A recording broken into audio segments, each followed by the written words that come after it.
claims about there being a third sex, like that's again, this is where I wasn't trying to like be bad faith in my joke. I was actually being kind of a little serious. You guys are more focused on this way more than like any leftist content creators. I can tell you that.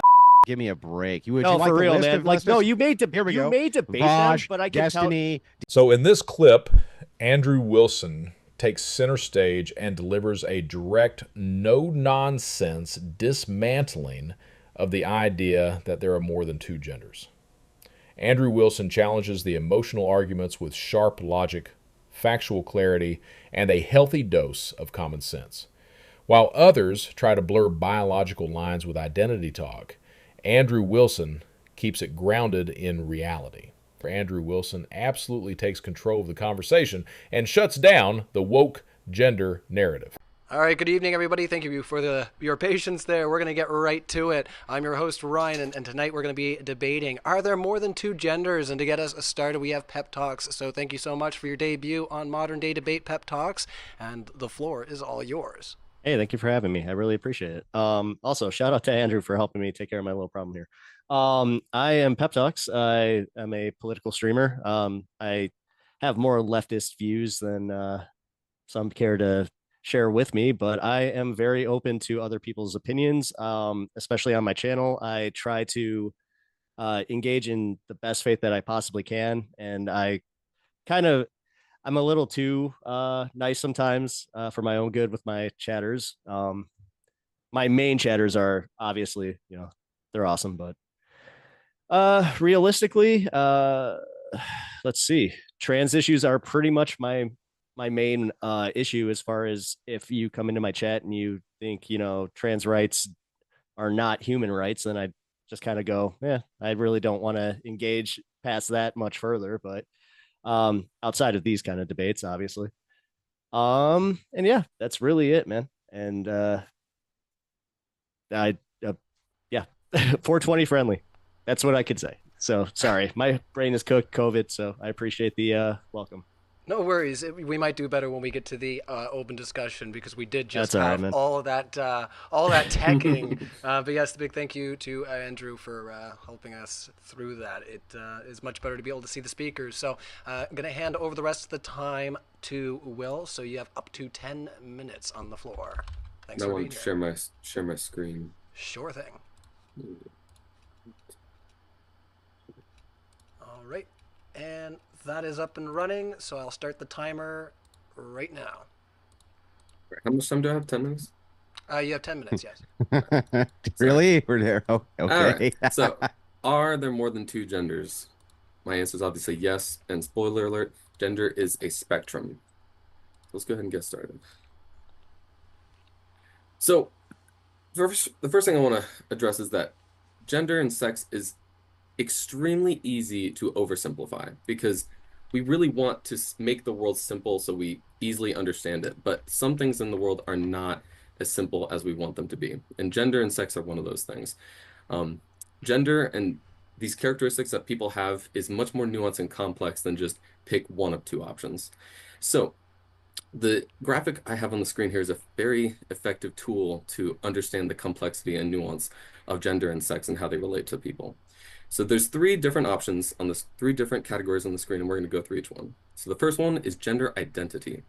Gender identity, the most important part about it is that it's purely psychological. Yeah, I don't know about you guys, but that's kind of where things start falling apart for me. Like, Andrew Wilson would totally call this out as just vibes. If gender identity is purely psychological, then anyone can say they're anything, and we're just supposed to nod along? Andrew Wilson isn't buying that, and honestly, neither am I. Andrew Wilson always brings it back to something real, like biology, chromosomes, stuff you can actually see and measure, not just, well, I feel like it today. Andrew Wilson would be all over this kind of logic, and rightfully so. Gender identity is something that exists in the mind of the individual, and it is the person's inner opinion about themselves. It is their opinion, and their opinion about themselves could be more on the woman's side, more on the man's side, on both sides as androgynous, or on neither sides, or on something completely different. There is no wrong answer when they choose one, because it is a personal opinion about how they identify themselves. And that's simple enough for gender identity.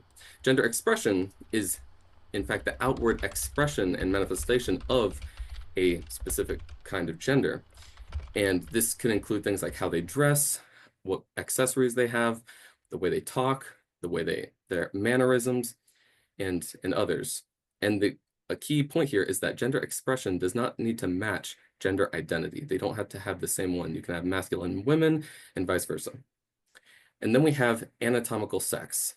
Anatomical sex is the physical characteristics of the person, and those physical characteristics are usually associated with a sex.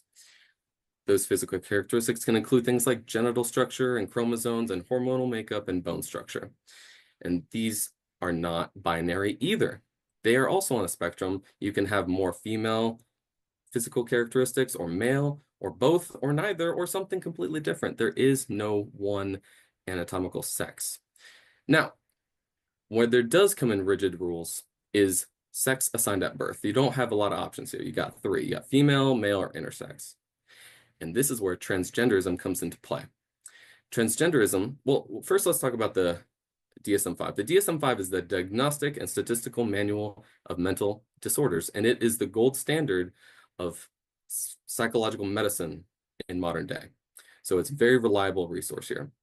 And the DSM-5 recognizes transgenderism as a person who has gender dysphoria. And gender dysphoria is when an individual's sex assigned at birth does not match their gender identity. That's all it is. And the DSM-5 does not recognize gender dysphoria as a mental disorder or a mental illness, right? It is just a psychological characteristic of an individual. Now, that being said, there are times where gender dysphoria can cause stress and can cause uncomfortableness in the individual. And when we face that situation, we need to look at these individuals as what they are, and they are people in our society, members of our community, and they deserve, being members of our community, they deserve respect and empathy and support when they need it, right? So the question is, how do we support a transgender person when they're going through a stressful situation related to their transgenderism? On the screen, I have 6 individual articles, all up-to-date, modern articles that are peer-reviewed, that all are pointing towards gender affirmation surgeries helping transgenders be more healthy mentally and be further away from depression and suicidal ideation and things like that. This is evidence that gender affirming surgeries does help them. It does support them and makes them stronger for it. And we want to build people up in our society, right? Golden rule. Now, I know some people are very afraid of gender affirming surgeries for transgenders, and there's good news for those people. There's actually a much more effective way to support these people and help them avoid suicidal ideation and depression. That other method has to do with supporting them socially and through empathy and vocally advocating for their support and telling them that their opinions are valid because it is their opinion. And you want to help them because they are valid, and you want to recognize them as who they are and that you respect them openly. That is the #1 way to help transgender individuals.